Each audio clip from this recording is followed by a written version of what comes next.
El doctor Ballesteros es ingeniero geólogo de minas de la Universidad Nacional de Kazajistán, especialista en levantamiento, búsqueda y prospección geológica, con una maestría también en ciencias geológicas de la misma universidad, y ha participado en seminarios, talleres ambientales, mineros, viales y de gestión de riesgo. Ha sido conferencista en diferentes escenarios en temas como seguridad de los sistemas de agua y saneamiento ante ataques internacionales, capacitación en gestión de riesgos, aplicación de metodologías para la zonificación de riesgos, entre otros. Adicionalmente, ha escrito artículos referentes a la gestión de riesgo a nivel de localidades y aplicada a la planeación, así como al ordenamiento territorial. Cuenta con una amplia experiencia en el sector público y privado en la realización de estudios de gestión integral de riesgo, con énfasis en los sistemas de acueducto y alcantarillado.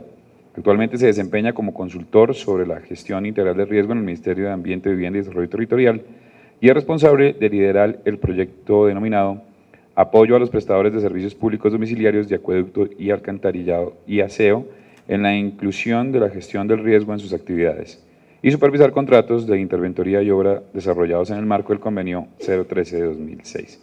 Con ustedes el doctor José Didier Ballesteros. Gracias por su amable invitación. Quisiera más hoy hacer una presentación como en la medida reflexiva, que buscáramos cómo estamos considerando la gestión del riesgo y qué implicaciones tiene eso sobre la prestación del servicio de acueducto, alcantarillado, inclusive aseo, y sobre todo lo que puede implicar el desarrollo de un marco conceptual frente a la prestación del servicio. Vemos que está dividido en tres bloques, ¿no? El contexto de antecedentes de lo que nos está sucediendo el día de hoy, algo rápido sobre la gestión del riesgo sectorial en cuanto a lo conceptual, en cuanto a lo que hemos venido desarrollando desde el Gobierno Nacional, y ahí sí entramos a las reflexiones para ir discutiendo con cada uno de ustedes. Si consideran pertinente, podemos ir interrumpiendo la presentación, pues si tienen alguna duda. Quisiera empezar mostrando lo que nos sucede el día de hoy, y esto es un deslizamiento que sucedió el 28 de noviembre, es decir, hace un mes, en la ciudad de Manizales, dejó 2.000 personas sin agua. Es un deslizamiento que rompió la tubería que conduce aguas crudas a una de las plantas potabilizadoras de la ciudad de Manizales y que conduce agua potable al barrio donde se quedaron, a unos barrios en la parte alta, 2.000 personas afectadas. Esta foto reciente además tiene lo interesante es que 2 años antes, en este mismo sector, se había presentado unos deslizamientos, acompañado de otros procesos de remoción en masa en otras áreas de la ciudad, que dejó al municipio sin agua, la totalidad del municipio, 11 días. Empiezo con esta foto, acompañada con lo que está sucediendo en el municipio de Honda. Eso es la avalancha del río Gualí el 6 de diciembre. Es un par de fotos, como pueden haber muchísimas, en lo que hoy nos está sucediendo en el país frente al actual fenómeno de la Niña. Ustedes ven dónde quedaron las viviendas y de alguna manera aquí están viendo el colapso de aquí quedaba un edificio que era patrimonio arquitectónico del municipio y cómo la infraestructura se nos va colgando en diferentes partes. Estas 2 fotos tienen una razón de ser. Este es el imaginario normalmente que nosotros trabajamos frente a la gestión del riesgo. Es algo que nos puede suceder a nosotros en la prestación de servicio y que nos está llevando a desabastecimiento de agua, digamos que es uno de los riesgos prioritarios sobre los que nosotros discutimos, desabastecimiento de agua potable para consumo humano, o la interrupción de los servicios de alcantarillado o de aseo. Eso generalmente es lo que manejamos cuando nuestro sector se ve afectado por algo adicional. El contexto de lo que está sucediendo es una cosa recurrente, en el país suceden emergencias de forma cotidiana. Aquí les traigo un ejemplo de lo que nos acaba de suceder recientemente, fenómeno del Niño. Estamos actualmente en una temporada invernal, pero ustedes se recuerdan, hace 6 meses estábamos en un momento supremamente crítico frente a desabastecimiento por el fenómeno del Niño. Entonces, esta columna que ven acá, en rojo, es lo que nos sucedió 2009-2010, 130 municipios afectados por desabastecimiento de agua frente al fenómeno del Niño. Si ustedes comparan con esta otra columna, 1997-98, hay 190 municipios afectados en esa época. ¿Qué es lo interesante? Este fenómeno del Niño fue un fenómeno fuerte. El actual fenómeno del Niño, el que nos acaba, 2009, perdón, no el actual porque ya, 2009-2010 es un fenómeno moderado. Entonces uno se pregunta si es que estamos decreciendo, si es que nos estamos protegiendo menos, porque el impacto, evidentemente, con la magnitud de lo que fue el actual fenómeno del Niño, fue mucho más complejo. Escenarios como este lo estamos viviendo de manera cotidiana. Esta tabla que ustedes ven ahí son unos ejemplos de emergencias que han sucedido en el país frente a diferentes factores. Ustedes ven ahí hay eventos antrópicos como el de Villavicencio, donde un atentado dejó a una ciudad capital sin agua por más de una semana. ¿Qué sucedió? En una de las infraestructuras de conducción de aguas crudas pusieron unos petardos, lograron tumbar parte de la infraestructura, no se pudo prestar el servicio de agua. Y pueden ver desde problemas de intentos de contaminación de agua, intencionales o no, porque también vemos ese tipo de escenarios en el país cuando se nos voltea un camión con contaminantes, o intencionales como sucedió alguna vez en Pitalito, sismos, inundaciones, todo el tema de avalanchas, etc. Ese es el escenario cotidiano en nuestro país. Digamos, si uno ve el histórico de emergencias que suceden en Colombia, comparado con el resto de América Latina, este es uno de los países que mayor recurrencia tiene de eventos o de emergencias en el país. Está por encima de los 500 al año. De gran magnitud, como puede ser un sismo tipo eje cafetero en el 99, como pudo haber sido Armero, a eventos pequeños pero recurrentes que también tienen mucha afectación. Además de ese escenario cotidiano, lo que estamos viendo es que hay un intento desde hace rato, frente a la prestación de servicio, de empezar a incluir el tema del riesgo. Desde el RAS, de lo que es la ley 142, el 99-1983, lo que es toda la normativa del sistema de prevención y atención de desastres, que intenta que todos los prestadores de servicio público tengan construidos sus planes operacionales de emergencia. Es más, si nosotros nos fijamos en la normatividad, hay muchos nombres.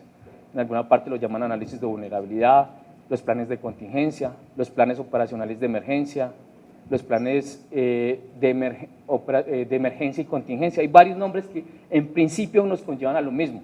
Es donde nosotros empezamos a pensar si no hay una confusión y deberíamos empezar a llamar todo un nombre, pero ya hay una obligación hacia el prestador de servicio, una intención de que este tema se empiece a incluir de forma transversal a la prestación del servicio. Y es ahí donde empezamos a hablar de la gestión del riesgo, y quisiera, ese complejo gráfico que hay ahí es con la intención de ver que cuando nosotros proponemos un marco conceptual o un marco filosófico sobre el que movernos, también tiene implicaciones sobre lo que vamos a hacer. La diferencia de la gestión del riesgo incluye que nosotros no vamos a seguir trabajando como prioridad sobre la atención de la emergencia, digamos que ese es el primer paso, y considera que esto es dinámico, que está cambiando de forma cotidiana y que podemos intervenir en él. Con dos conceptos básicos, hay que trabajar sobre la prospectiva y sobre la reactiva. Normalmente hasta hace unos años trabajábamos mucho en el tema reactivo, atendemos la emergencia y ahí es donde teníamos, gran mayoría de los prestadores de servicio teníamos un plan de contingencia o un plan operacional de emergencias. El tema de la reactividad hemos tenido gran experiencia y creemos que en el sector el tema preventivo debe empezarse a consolidar, pero eso implica una cosa. Es muy difícil hablar de un solo tema en el país. Cuando nosotros tenemos el sector de agua y saneamiento en Colombia, estamos hablando con una diversidad de actores con los cuales es muy complejo llevar el léxico, el instrumento, la norma, la herramienta, todas las cosas. No es lo mismo hablar con Bogotá, Manizales y los grandes prestadores, hablamos de unos 50 prestadores en el Servicio Público Nacional, cuando usted va bajando escala de la complejidad del municipio o inclusive en la prestación de servicio rural. Ese escenario nos vuelve más complejo y ahí es donde estamos tratando de que se considere la gestión del riesgo. De forma general, el doctor Mauricio les ha presentado una forma específica. La gestión del riesgo se puede abordar desde muchas perspectivas. De forma general, lo que estamos diciendo, la gestión del riesgo debería considerar por lo menos este elemento. ¿Qué es lo que me puede suceder? Estamos hablando de conocimiento del riesgo. ¿Cómo puedo entrar a tomar decisiones cuando yo realmente conozco el riesgo, del cual habló ampliamente el doctor Mauricio, y es entrar entre nosotros, es decir, qué estamos dispuestos a asumir como riesgo y qué capacidad tenemos de empezar a reducir el riesgo. Lo otro es, igual cuando nosotros tenemos inversiones, se nos pueden presentar emergencias en cualquier momento y por tanto debemos estar preparados para la atención de la emergencia. Hay un elemento adicional que son los elementos financieros para la gestión del riesgo, entre ellos la transferencia. No siempre tengo capacidad de reducir el riesgo de llevarlo a cero. Un sismo yo seguramente tendré capacidad de crear, de edificar con infraestructura que me tenga cierto rango de soporte a una onda sísmica. De ahí para arriba yo debería considerar elementos como la transferencia del riesgo, un seguro, un reaseguro. El tema de la implementación de política. Eso ya es toma de una decisión política frente a un prestador de servicio, frente a una administración municipal, frente a una administración gubernamental de orden regional o nacional. Y lógicamente lo que es la participación, la educación y la socialización, que es un elemento contundente para que la gestión del riesgo tenga realmente efectos. Si lo vemos de manera general, muy básica, el riesgo es la coincidencia de una amenaza y una vulnerabilidad. Digamos, es un concepto de lo más básico que se maneja en la gestión del riesgo. Donde hay esa coincidencia, nosotros tenemos el riesgo. Ahora, nuestro primer llamado de atención es que nuestro sector no puede seguir viéndose como que solo se ve afectado por un riesgo, es decir, la avalancha o el deslizamiento que me tumbó el tubo. Por tanto, consideramos que se debe manejar en tres enfoques.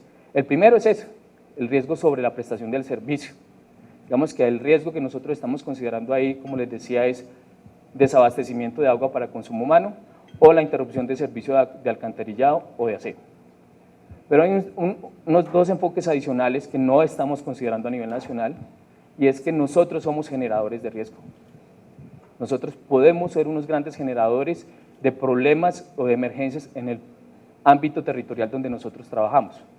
El tubo que se rompe por una operación inadecuada o porque el tubo está viejo y nos origina en una zona de ladera un deslizamiento con posible afectación, impacto sobre la comunidad, infraestructura o el medio ambiente. El tercer evento es el riesgo durante la situación de una emergencia.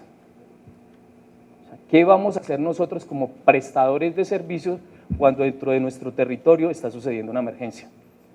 Saben que una emergencia como la que está sucediendo hoy puede que no tengamos problemas de infraestructura, pero donde están los albergues temporales nosotros estamos afectando las condiciones de prestación de un servicio determinado.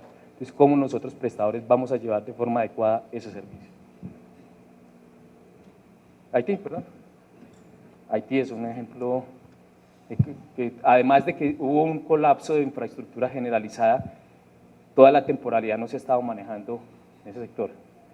Voy a detenerme solo en un elemento de la amenaza y la vulnerabilidad para que ustedes lo consideren por las implicaciones que tienen frente al conocimiento del riesgo de un prestador de servicio, que es el tema de amenazas. Cualquiera de estos fenómenos son los que normalmente suceden en el territorio colombiano, en cualquier territorio, perdón. Entonces, lo natural, lo socionatural o lo antrópico, que es un sismo, puede ser una inundación, puede ser un atentado, etc. Este elemento son el punto de partida del análisis del riesgo. Como lo exponían anteriormente, yo soy vulnerable a algo. No es lo mismo que en Leticia nosotros hagamos un análisis de riesgo que lo hagamos en San Andrés. En uno se habla de huracanes y en el otro no se va a poder hablar de huracanes. Ese punto de partida es uno de los primeros problemas que nos enfrentamos desde el prestador de servicio para hacer un análisis de riesgo, por sus implicaciones territoriales, por los costos, por las capacidades técnicas y por esos otros elementos de lo que es el territorio frente a mi competencia en la prestación del servicio. Cuando hablamos de una política de gestión del riesgo, lo que nosotros consideramos, y ahí es donde empiezan las dificultades también frente a los tomadores de decisiones, es que esto no es un elemento de carga adicional, esto es un elemento de sostenibilidad. O sea, si nosotros nos planteamos unas metas en el corto, mediano y largo plazo, sin considerar el riesgo, difícilmente podremos encontrarla. Y el actual fenómeno que está sucediendo en el país, el fenómeno de la Niña, nos evidencia que nos está alterando todos los indicadores y todas las metas que nosotros teníamos propuestas. Entonces, la política lo consideramos es incluir el tema de gestión de riesgo como un elemento para asegurar la sostenibilidad. Eso es un elemento para nosotros contundente y no que se nos convierta en una carga adicional. Y eso implica considerar el tema de recursos naturales, pero también implica apuntar a que no se nos presenten escenarios de desabastecimiento o interrupción de los servicios. Un elemento adicional frente a la gestión del riesgo es su ámbito de aplicación. En la presentación anterior veíamos un ámbito de aplicación del tema de riesgos en el área urbana, muy orientada a lo que es la infraestructura, nuestro tubo. Pero creemos que la prestación de servicio tiene más ámbitos que ese de la infraestructura. El primero de ellos es el tema de cuenca abastecedora. O sea, un ámbito donde además se nos vuelve complejo porque nosotros, prestadores de servicios, ya empezamos a tener interlocución frente a insumos básicos con otros actores institucionales, que no siempre es fácil sentarnos con ellos, que no siempre es fácil acceder a información y mucho más difícil tomar decisiones. no solo la autoridad ambiental competente como administrador del recurso, sino los otros actores que toman el mismo servicio que nosotros. Sector agrícola especialmente, ustedes saben que más del 55% del agua en Colombia lo consume el sector agrícola, en detrimento en algunas zonas del sector nuestro. Entonces, esos ámbitos de aplicación lo vemos sobre la cuenca, la parte donde está nuestra infraestructura desde la captación, conducción, tratamiento y distribución, frente al alcantarillado, también área urbana de recolección, transporte y tratamiento, y todo lo que es el área de servicio. Y dividimos eso por varias razones. Lo primero, para tener claridad sobre quién puede interactuar con nosotros. Lo segundo, porque ahí empezamos a ver los enfoques de la prestación del servicio. Cuando nosotros estamos hablando del área de nuestra cobertura, donde nuestra infraestructura está, ahí es donde tenemos que hacer énfasis sobre los otros enfoques de la prestación del servicio, normalmente. Es decir, qué efectos puede tener el no mantenimiento de mi infraestructura sobre la comunidad o el medio ambiente y qué debemos hacer frente a los problemas de emergencias dentro de mi territorio. Aunque también sabemos que lo que sucede en el país es que el alcalde, por algunas condiciones, le dice al prestador de servicio urbano: por favor apóyeme por fuera de su área de cobertura y váyase a ayudar en las zonas rurales e inclusive en otras áreas del departamento. Es un escenario cotidiano que nos sucede. Frente al servicio y ya frente al punto final de entrega de ahorros residuales y el tema de rellenos sanitarios, ahí también podemos convertirnos en generadores de riesgos, frente a cuencas que son aguas abajo abastecedoras o frente a problemas que se han presentado en el inadecuado manejo de un relleno sanitario. Yo voy a volver más adelante sobre ese gráfico para hacer un poco más de reflexión. ¿En qué venimos avanzando? Digamos que hay unos instrumentos normativos, unos lineamientos de política que busca la precaución, la importancia estratégica del agua, la protección de la salud de la población. Me detengo en estos elementos porque eso también va a tener posibles implicaciones sobre los aspectos financieros en la prestación de servicio, los lineamientos de política, y estamos en proceso de adoptarla, acompañado de unos instrumentos que estamos desarrollando en el viceministerio con interacción con otras entidades, como son los manuales operativos de los PDA. Ustedes saben que la política nacional actualmente frente a la prestación de servicios es el Plan Departamental de Agua, y ahí se ha tratado de incluir la gestión del riesgo como un elemento adicional para la sostenibilidad, pero también que nos ayude con todas las situaciones de emergencia. El hecho de que opere bien la prestación de un servicio, de que se mejore la infraestructura, de que empezamos a tener conocimientos de nuestra prestación de servicio y tengamos adecuados operadores, consideramos que ya es un avance en la disminución de los riesgos, y por eso la importancia de los planes departamentales frente al tema de riesgos. En el RAS, ustedes saben, ya hay un título y hay una propuesta que elaboremos un título específico, de gestión del riesgo, donde ahí tendremos que discutir entre todos realmente hasta dónde podemos llegar con elementos obligatorios o de normas de buen cumplimiento. Y además estamos desarrollando toda la normatividad frente a la calidad de consumo de agua a mano, donde les estamos diciendo a los prestadores de servicios, entre otras cosas, que tienen que elaborar sus mapas de riesgos y fortalecer sus planes de emergencia y contingencia frente a la prestación de servicio por calidad de agua. Aquí son bastante específicos. Un elemento adicional que me parece importante considerar es que el punto crítico frente a la sostenibilidad del servicio generalmente desde el punto de vista financiero es cuando se nos presenta la emergencia. Entonces, ¿qué pasa cuando hay una emergencia?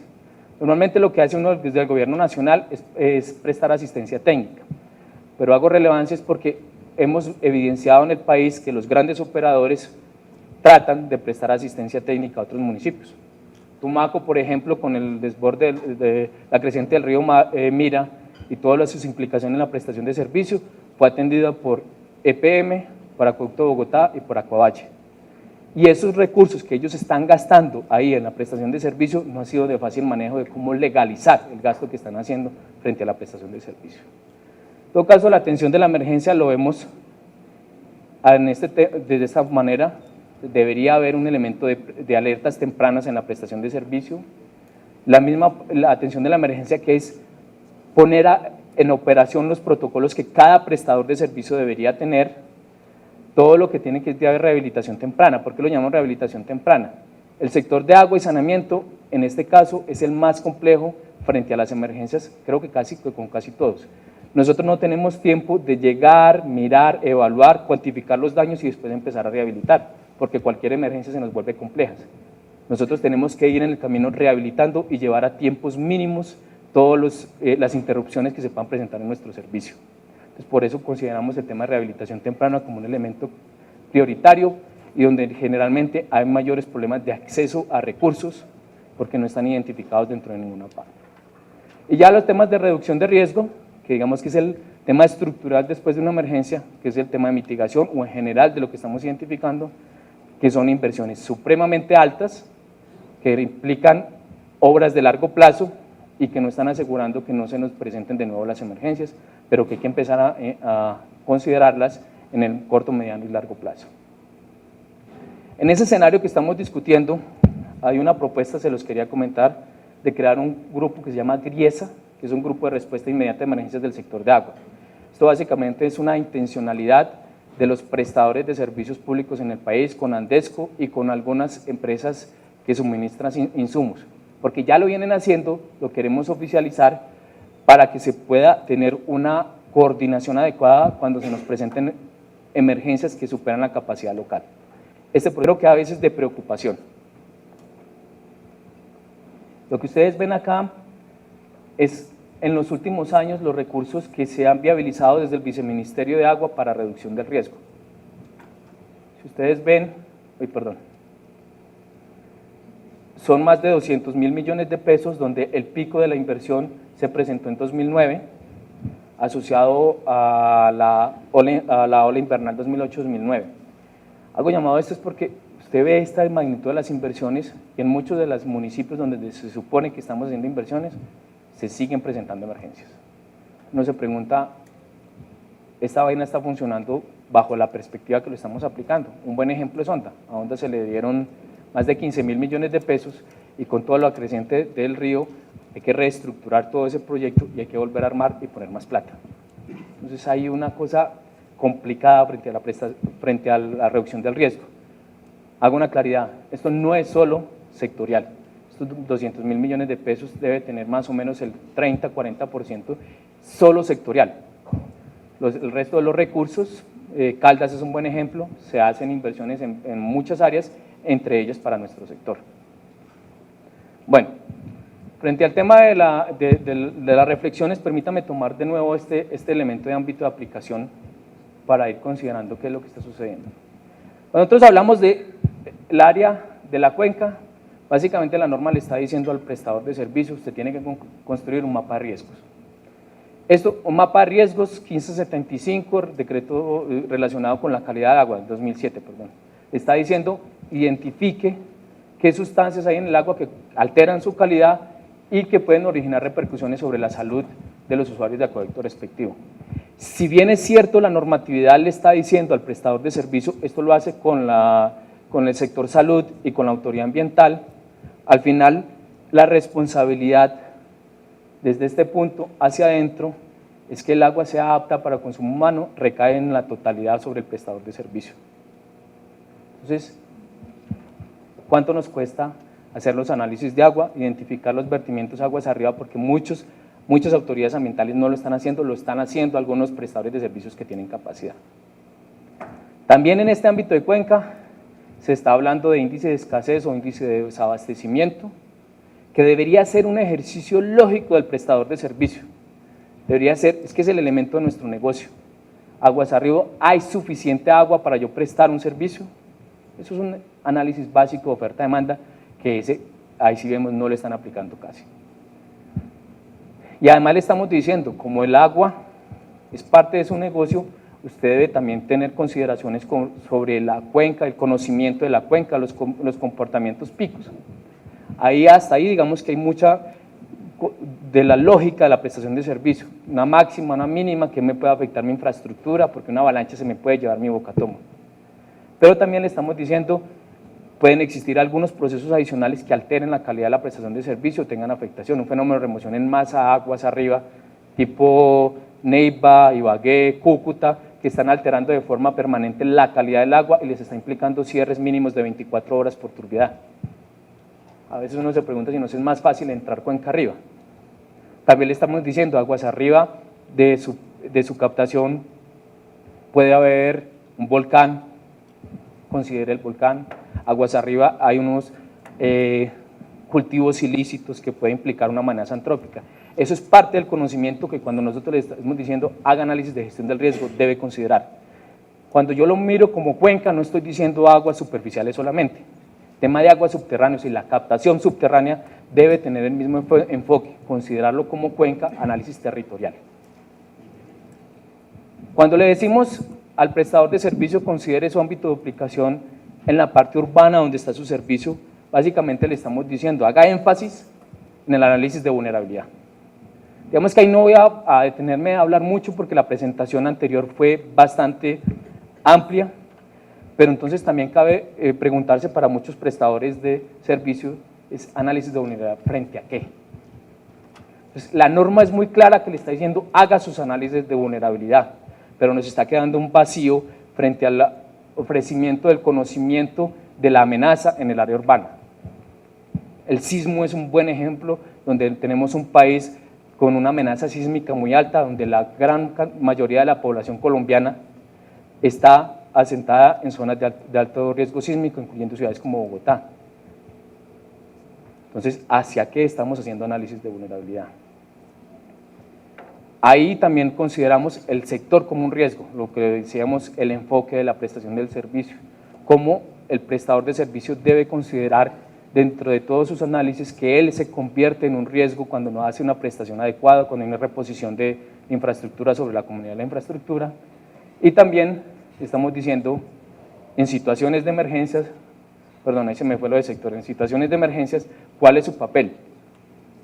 Un municipio sin agua, que deja, tomemos el primer ejemplo que les daba Manizales, que se quedan 11 días sin agua, ¿cómo puede asegurar la atención de un incendio estructural?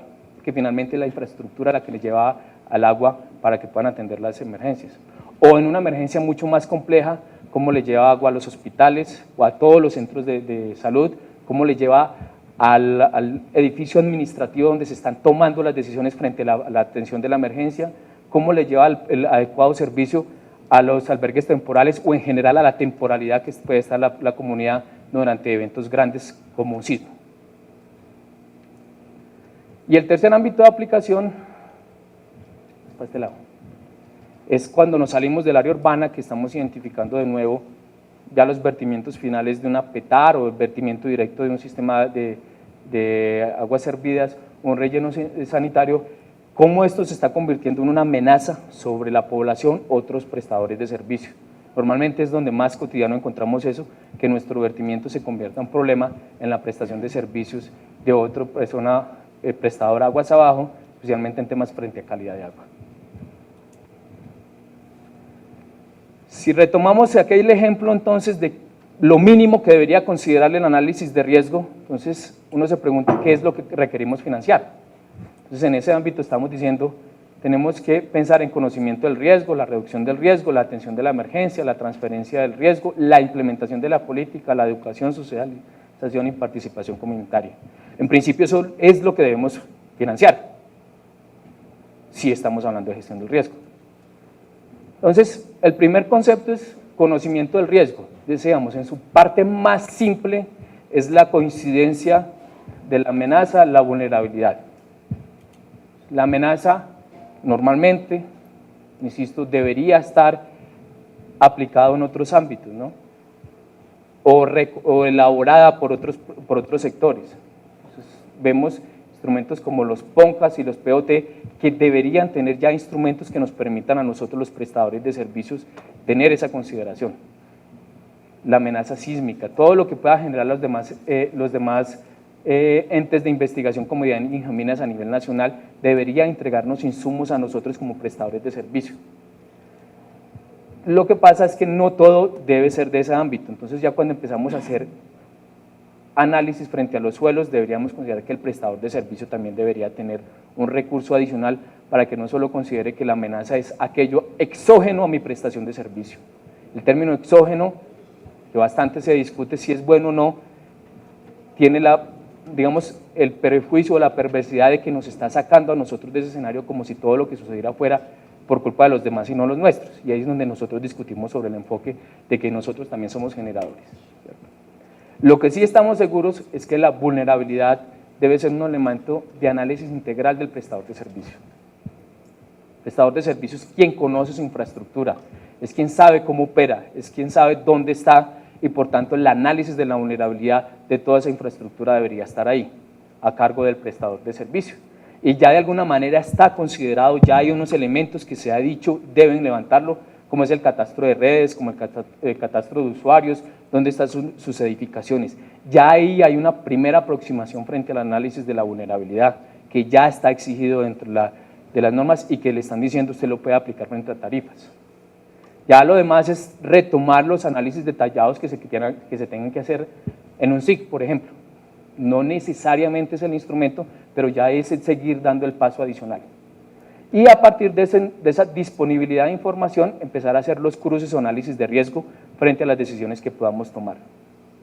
Entonces, claramente estamos diciendo que aquí hay una carga financiera frente al prestador de servicio y que de alguna manera estamos diciendo aquí debería, estamos hablando del deber ser, que en muchas partes del país lo estamos identificando, no es así, mucha parte del conocimiento de la amenaza debería usted adquirirlo en otras entidades. Frente a la reducción del riesgo, básicamente, ¿qué consiste eso? O sea, si yo conozco mi riesgo, yo tengo que empezar a definir cómo puedo reducirlo. Tengo un riesgo aceptable porque mi capacidad financiera debe también considerar eso, pero implica que haga inversiones frente a nueva infraestructura o frente a lo existente. Entonces, normalmente frente a la nueva infraestructura, si yo tengo conocimiento de lo que está sucediendo en mi territorio de aplicación, yo simplemente tengo que ser consciente y juicioso sobre lo que estoy desarrollando. Si es que es una zona de inundación o una zona de avalancha, mi nueva infraestructura debería considerar cómo se comportan esos suelos frente a la avalancha y construir adicionalmente la nueva infraestructura. El problema serio que tenemos en el país es todo ese histórico de emergencias que tenemos. Es un problema porque ya existe la infraestructura, ya está construida, ya están muchas zonas de alto riesgo, inclusive hemos legalizado a través de la prestación de servicio barrios en zonas de alto riesgo, y eso es muy costoso analizarlo, ver qué podemos hacer y empezar a ejecutar obras adicionales para que efectivamente se reduzca ese riesgo frente a la infraestructura existente. Frente a la atención de emergencia, vuelven las complejidades. La norma clara dice, cuando se me presenta una emergencia, el primer respondiente es el ámbito local. Igual consideramos que la reducción del riesgo efectivamente se hace desde el ámbito local, pero en este caso es claro, le dice, usted es la primera persona que responde frente a cualquier emergencia. Entonces, la magnitud de emergencia, lógicamente, puede ser igual en dos municipios, pero la capacidad de respuesta es totalmente diferente, inclusive en municipios vecinos. ¿Cuándo se supera esa capacidad? Y cuando esa capacidad se supera, la norma dice, váyase al ámbito regional para que lo apoye, y solo en el caso que se supere la capacidad regional, usted va a pedirle ayudas a la nación. Institucionalmente, está diciendo el Sistema de Prevención y Atención de Desastres, su fuente es el Fondo Nacional de Calamidades. Lo que estamos viendo en escenarios como el día de hoy, frente al fenómeno de la Niña, es que ese Fondo Nacional de Calamidades no soporta la emergencia. Va a soportar la temporalidad, va a soportar los mercados, techos, arrendamientos, etcétera. Frente a nuestro sector es muy poco lo que va a poder hacer. Entonces, ahí hay un pero, y normalmente podemos considerar plan departamental de agua, que también tiene unas limitaciones inmensas. Pero en la atención de la emergencia, insistimos, la complejidad de nuestro sector está frente a la rehabilitación. Reitero, el problema nuestro no es que podamos ir, evaluar, cuantificar y entender después. Nosotros tenemos que hacer todo de forma simultánea, y en ese caso, frente a la atención de la emergencia, debe haber recursos para que lleve casi a cero, porque sabemos que es imposible, los tiempos que se está dejando de prestar un servicio a una comunidad, especialmente el tema de abastecimiento de agua para consumo humano. Frente a la transferencia al riesgo, en los elementos adicionales, lo que normalmente se está haciendo en el país y en algunos prestadores de servicios, los grandes, es que van al tema de seguros. La primera foto que les mostré, deslizamiento en Manizales, ese tubo estaba asegurado. La decisión del prestador de servicio ya que tengo una persona acá, si me equivoco me corrige, es que definitivamente ese sector no se puede intervenir más con esa infraestructura, hay que tomar un nuevo trazado en su totalidad. Inicialmente estábamos hablando de 4.000 millones de pesos porque ya en 5 años se les ha presentado 3 emergencias asociadas a esas condiciones de ladera y se les ha llevado el tubo y les ha presentado emergencias. El seguro les reconoce el orden de 50 millones de pesos la reposición del tubo. Hacer esa reposición nuestra total vale 5.000 millones de pesos. Entonces, si bien es cierto hay cosas interesantes frente a los seguros, también tenemos que evaluar que se nos pueden venir implicaciones mucho más amplias que esas. Lo que se dejó de prestar de servicio, lo que conllevan imagen empresarial, todo lo que se deja de percibir, lógicamente, frente a una situación de emergencia cuando yo no le estoy llevando servicio a la comunidad. Otros elementos de transferencia del riesgo pueden ser bonos, pueden ser los fondos. Hay un elemento a nivel nacional que es los fondos de calamidades. A nivel nacional es el Fondo Nacional de Calamidades, sí, pero la norma le dice a los municipios usted debe tener un fondo de calamidades. Es decir, un instrumento financiero de rápida ejecución que cuando se me presente la emergencia yo voy y tomo recursos de allá y voy y los aplico. Pero resulta que si usted pone 1.000 pesos está cumpliendo con la norma. Entonces, la norma está escrita para que los creen, pero no se están cumpliendo. Este puede ser un escenario interesante para evaluar frente a algunos prestadores de servicio, puede ser si es posible crear esos fondos y cómo puede ser su aplicación. Nosotros decimos, bueno, además de todo lo anterior que es lo palpable, esto debe hacerse porque hay una decisión administrativa, una decisión política frente al prestador de servicio y es una implementación de política. Esta mañana veíamos que hablaban de un equipo de riesgos. Lógicamente eso es una discusión muy grande porque es que no es lo mismo hablar de las grandes empresas a los prestadores de pequeños. Entonces, cuando usted se va con la gran mayoría de los municipios pequeños tienen un gerente, una secretaria y un fontanero. Entonces, ahí ¿cómo hacemos para el tema de gestión de riesgos? ¿Cómo de verdad implementamos una política y tenemos a alguien por lo menos que haga los análisis primarios?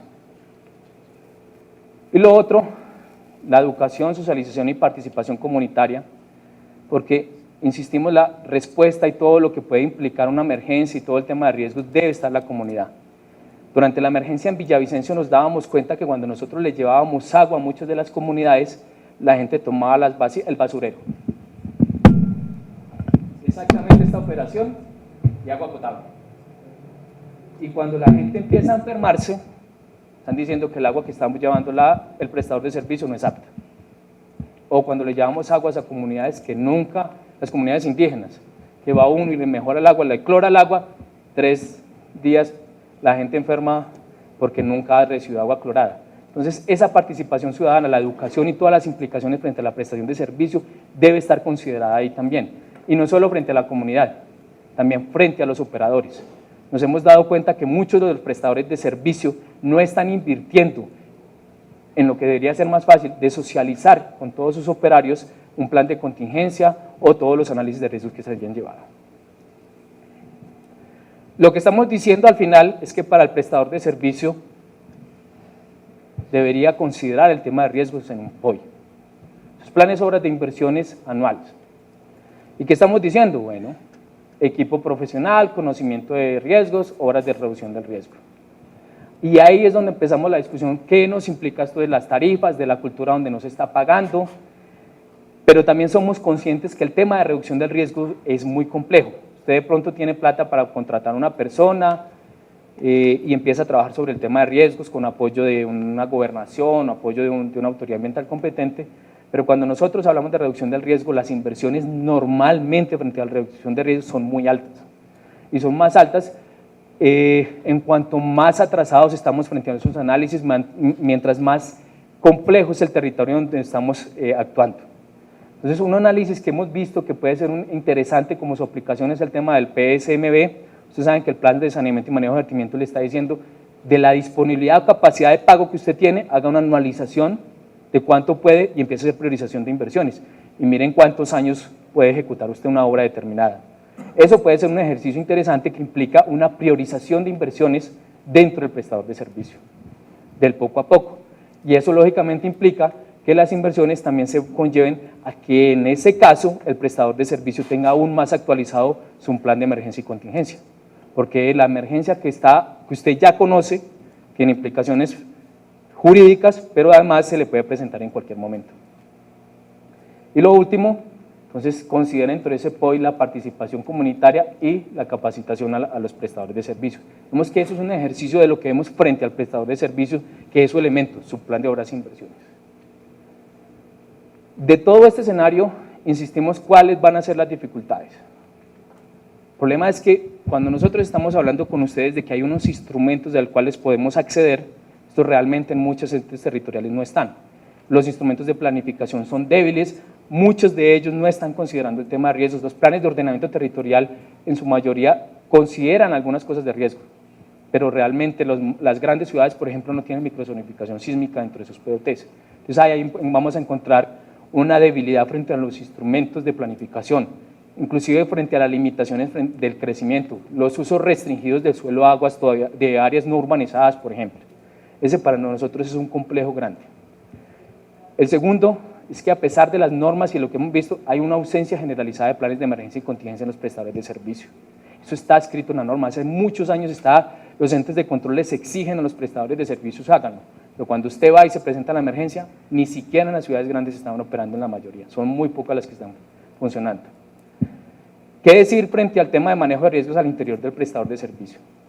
Ahí es una excepción contar con las 20 empresas y eso que somos bondadosos con 20, de que hemos visto que están realmente manejando el tema de la prestación de servicio. Y están confundiendo cosas de riesgos con el tema de la operatividad.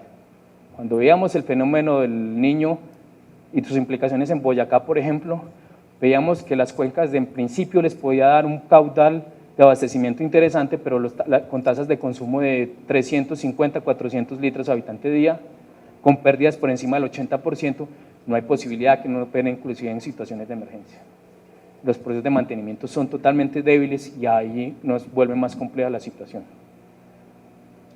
Y lo último es que seguimos considerándonos los hijos bonitos del paseo, disculpe que lo diga así, porque generalmente actuamos solos. Nosotros sectorialmente no nos estamos articulando con otros sectores. Nosotros no estamos participando en los comités locales de prevención y atención de desastres, donde podríamos encontrar una interlocución y con acceso a información interesante. No estamos trabajando en cuencas con el sector agrícola, con el sector energético, para que llevemos esto a buen término frente al uso y manejo de las cuencas abastecedoras. Digamos, ahí es una situación crítica y esto se acentúa ahora con los comités regionales de prevención y atención de desastres. El sector, es evidente, tiene una ausencia total en la región. El plan departamental, si bien es cierto, es un elemento nuevo, hemos visto que todavía no tienen la seguridad que deben participar en un comité regional de prevención y atención de desastres. Bueno, eso es lo que les quería comentar. Si tienen preguntas, muchas gracias.